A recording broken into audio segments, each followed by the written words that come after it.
Alors, on va parler de l'hospitalité. Hébreux 13, verset 2. N'oubliez pas l'hospitalité, car en l'exerçant, quelques-uns ont logé des anges sans le savoir. Même quand on regarde la vie de Lot, Lot ne savait pas qu'il logeait des anges. Mais comme il était hospitalier, il a logé des anges et ça l'a aidé. Quand on regarde la veuve de Sarepta, elle ne savait pas qui elle logeait, mais celui qu'elle a logé a assuré sa vie. L'hospitalité, c'est quoi? L'hospitalité, c'est la capacité à accueillir quelqu'un, de telle sorte qu'il se sente chez lui, même à la maison. C'est-à-dire, il vient chez toi et tu l'accueilles tellement bien. Tu le reçois tellement bien. Parce que c'est quand tu as un étranger quelque part dans une maison ou dans une ville, tu te gênes un peu.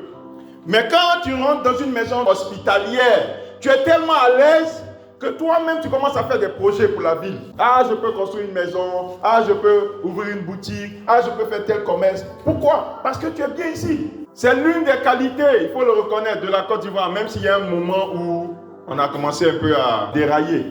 En Côte d'Ivoire, tu viens, en tout cas on fait en sorte que tu sois chez toi. Tu veux pratiquer une activité, tu pratiques. Tu veux vendre du poisson au port, on te donne les agréments. Voilà. Ce matin, nous parlons d'hospitalité. Et il y a un adage baoulé. Il y a un adage baoulé qui dit, quand tu arrives chez quelqu'un, si on te fait asseoir du côté où il y a la fumée, il faut savoir que tu n'es pas le bienvenu. Est-ce que vous voyez le truc? Vous savez, les baoulés, moi je suis baoulé, donc je peux dire ça sans avoir peur. Nous les baoulés, nous sommes un peu très hospitaliers, n'est-ce pas? Oui. Baoulé aime étranger. C'est pas vrai? La plupart des métis sont baoulés. C'est pas vrai? Baoulé aime étranger. Baoulé aime blanc. Personne ne peut m'accuser, mais moi aussi baoulé, je connais. Donc les baoulés sont hospitaliers. Les baoulés aiment la diplomatie. Baoulé ne va jamais te dire la vérité en face. Bon, c'est vrai, il y a des exceptions, et puis il y a le brassage culturel. Mais baoulé, dans son baoulé même, il ne peut pas te dire la vérité en face. C'est pas vrai? Il y a un club de baoulés. 1, 2, 3 baoulés. donc souvent, il y a demande la confirmation de ce côté, quoi. Vous voyez, dans la vie, il y a des gens, c'est ce que je disais là. Par exemple, les BT, s'ils n'aiment pas ton affaire, ils n'ouvrent pas la porte. Mais il y a des gens qui sont hypocrites.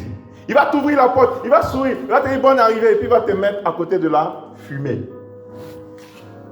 Souvent, nous mettons Jésus à côté de la fumée. On le reçoit, on est content, Seigneur, on se met à genoux. Mais on va le faire asseoir à côté de la fumée. Donc les baoulés sont hospitaliers. Les baoulés aiment la diplomatie. Baoulé ne va jamais te dire la vérité en face. Bon, c'est vrai, il y a des exceptions, et puis il y a le brassage culturel. Mais baoulé, dans son baoulé même, il ne peut pas te dire la vérité en face. C'est pas vrai? Il y a un club de baoulés. 1, 2, 3 baoulés. donc souvent, il y a demande la confirmation de ce côté, quoi. Baoulé ne va jamais te dire la vérité en face. Il n'est pas content, mais il va trouver pour que tu sens qu'il n'est pas content, mais il ne va jamais te dire en face. Donc chez nous les baoulés, quand on n'est pas content de voir quelqu'un, quand il vient, on lui dit pas, hey, tu veux faire quoi ici? Non, on dit viens, bonne arrivée, à quoi va? Maintenant, on le met, si on n'est pas content de le voir, on le met là où il y a la fumée là. La fumée va le gêner quand il va dire bon, il est parti, c'était un bon jour. Et puis quand ça va mener, il fait tout pour te donner. Vous voyez, dans la vie, il y a des gens, c'est ce que je disais là. Par exemple, les BT, s'ils n'aiment pas ton affaire, ils n'ouvrent pas la porte. Mais il y a des gens qui sont hypocrites. Il va t'ouvrir la porte, il va sourire, il va te dire bonne arrivée, et puis il va te mettre à côté de la fumée. Souvent, nous mettons Jésus à côté de la fumée. On le reçoit, on est content, Seigneur, on se met à genoux. Mais on va le faire asseoir à côté de la fumée. Bien aimé, il y a des endroits où quand tu arrives, il vaut mieux souhaiter qu'on ne t'ouvre pas la porte. Non, il vaut mieux souhaiter. Mais si on t'a ouvert la porte, il y a un problème. Parce qu'il y a des gens, ils vont t'ouvrir la porte, ils vont t'inviter à table, ils vont te faire asseoir, ils vont mettre la nourriture. L'eau, on va t'envoyer pour laver tes mains là, c'est dans le couloir bas. C'est un cloaba. J'espère que tout le monde connaît cloaba ici. Si quelqu'un ne connaît pas, je vais l'expliquer.